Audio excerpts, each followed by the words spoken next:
Hello friends, this is my second video of human resource management. This is the second part of unit 1. Unit 1 में जो हमने जो unit उठाई है nature and scope of human resources, उसका second question मैं आपके लिए लेके आई हूँ जो कि इम्पॉर्टेंट क्वेश्चन है। ये क्वेश्चन है, explain the significance of human resources management in modern business enterprise.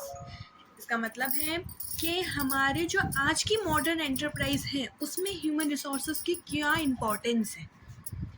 इसी क्वेश्चन को हम दूसरे तरीके से बता सकते हैं, why is human resource important in modern day. ये आपको क्वेश्चन पेपर में दोनों तरीके से मिल सकता है। ये क्वेश्चन सेम है, दोनों यही चीज़ पूछ रहे हैं कि मॉडर्न डे बोल लो या मॉडर्न एंटरप्राइजेस है, जो मॉडर्न बिजनेस है, उनमें ह्यूमन रिसोर्सेज की इम्पोर्टेंस क्या है, क्या ज़रूरत है। एक तरह से नीड बता सकते हैं हम यहाँ पे। चलिए तो इसको स्टार्ट करते हैं। लास्ट वीडियो में मैंने आपको ह्यूमन रिसोर्सेज क्या होता है ये चीज़ क्लियर करी थी। आपको ह्यूमन रिसोर्सेज की इंपॉर्टेंस जानने से पहले ह्यूमन रिसोर्सेज क्या होता है उसकी वीडियो देखनी इंपॉर्टेंट है। पहले उसे देखें, फिर इसे देखेंगे तो आपको ज़्यादा अच्छे से एक्सप्लेन होगा। फिर भी मैं यहाँ पे थोड़ा सा एक्सप्लेन कर देती हूँ कि ह्यूमन रिसोर्सेज होता क्या है। बेटा, ह्यूमन रिसोर्सेज मैनेजमेंट जो है, जो कंपनी के अंदर ह्यूमंस का मैनेजमेंट। अगर आपकी कंपनी है उसके अंदर कितने बंदे कम हो रहे हैं, कितने बंदे ज़्यादा हो रहे हैं, क्योंकि अगर वहाँ पे सरप्लस ज़्यादा हो जाएगा तब भी प्रॉब्लम है कंपनी को, वो लॉस में जाएगी। अगर कम बंदे कम हो रहे हैं तब भी कंपनी को लॉस होगा, कंपनी को नुकसान होगा। तो अपने गोल्स को अचीव करने के लिए उसके पास एक प्रॉपर मैनेजमेंट होना चाहिए ह्यूमन रिसोर्सेज का। इसका एक बेस्ट एग्जांपल मैं आपको अगर दूँ तो हम कह सकते हैं कि मान लीजिए एक वर्ल्ड बेस्ट आपके पास मशीन है, बट वो मशीन तब तक वर्क नहीं कर सकती जब तक उसे एक ह्यूमन ऑपरेट ना करे। जब तक ह्यूमन ऑपरेट नहीं करेगा वो मशीन नहीं यूज़ हो सकती। इसीलिए एक कंपनी के अंदर जो मोस्ट इम्पॉर्टेंट रिसोर्सेज होता है वो है ह्यूमन। तो आइए स्टार्ट करते हैं अब ह्यूमन रिसोर्सेज मैनेजमेंट की importance.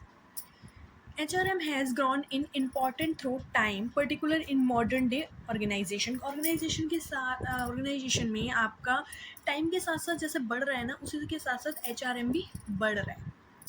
This is because HR operate have become more and more complex. जैसे जैसे HR बढ़ रहा है उसी के साथ साथ वो बहुत ज़्यादा कॉम्प्लेक्स होता जा रहा है। And HR management people to formulate require objective and policy.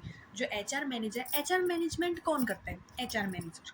और HR मैनेजर उनके लिए क्या बनाता है, जो भी उनके लिए ऑब्जेक्टिव, क्या ऑब्जेक्टिव होंगे ह्यूमंस के लिए, या उनके लिए क्या क्या पॉलिसीज़ होनी चाहिए, वो बनाता है। तो एक ह्यूमन रिसोर्सेज के मैनेजमेंट की क्या ज़रूरत है? ह्यूमन रिसोर्सेज के रूल रेगुलेशन को बनाना, उनके लिए पॉलिसीज़ बनाना, उनके ऑब्जेक्टिव सेट करना। Next point, an organization can not build a good team of working professional without good human resources. आपके पास अगर अच्छी टीम नहीं होगी बिजनेस के अंदर तो आप अच्छा काम नहीं कर सकते, अच्छे से अपने गोल्स को टारगेट नहीं कर सकते। और एक अच्छी टीम कब होगी आपके पास? जब आपके पास अच्छा ह्यूमन रिसोर्सेज होगा। तो ह्यूमन रिसोर्सेज मैनेजमेंट के अंदर एक मेन इंपॉर्टेंट पार्ट जो उसका होता है कि आपके पास अच्छे वर्कर होने चाहिए, एक गुड टीम होनी चाहिए। The key function of a human resources management team recruiting people, training them, performance appraisal, motivating employee as well as working place communication, working place safety and much more। इसका मतलब आपके पास आपका main function जो होता है human resources management का, कि आप अच्छे से अच्छे जो वर्कर हैं उन्हें लेके आओ, आप अच्छे वर्कर्स को रिक्रूट करो। कंपनी अच्छे से अच्छे वर्कर्स को रिक्रूट करने के क्यों रिक्रूट करना चाहते हैं? क्योंकि आज के टाइम में कंपटीशन बढ़ रहा है, और कंपटीशन बढ़ने के लिए वो ज़्यादा से ज़्यादा टैलेंट अपने पास लेके आना चाहती है।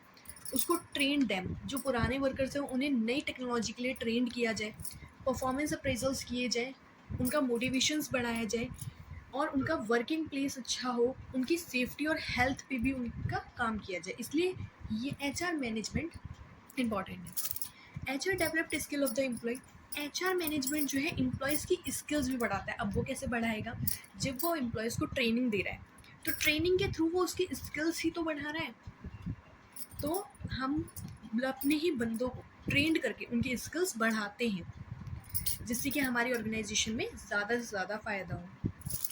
HRM teach the organization how to utilize this human capital as well as non-human capital। और HRM हमें क्या सिखाता है कि हम ऑर्गेनाइजेशन के अंदर ह्यूमन कैपिटल और नॉन ह्यूमन कैपिटल, आपको पता होना चाहिए human capital non human capital में डिफरेंस क्या होते हैं। जो ह्यूमन रिसोर्सेज हैं, जो पीपल्स है वो आपके लिए ह्यूमन कैपिटल है, और जो आपके मशीन्स हैं, प्लांट मशीनरी हैं, वो आपके नॉन ह्यूमन कैपिटल्स है।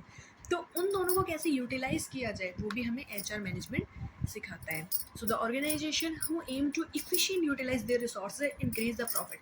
हमें एचआरएम क्या सिखा रहा है कि हम उसका इफिशिएंट तरीके से उसे यूटिलाइज करें, मतलब अच्छे तरीके से उसे यूटिलाइज करें। जब हम रिसोर्सेज को वेस्ट नहीं करेंगे, अच्छे से यूटिलाइज करेंगे, तो हमारा प्रॉफिट इंक्रीज होगा। जहाँ अगर आपके पास जो वर्कर हैं वो ज़्यादा हो रहे हैं, तो वहाँ पे वेस्टेज हो रही है, आपके पैसे की वेस्टेज हो रही है, तो वहाँ पे प्रॉफिट कम हो जाएगा।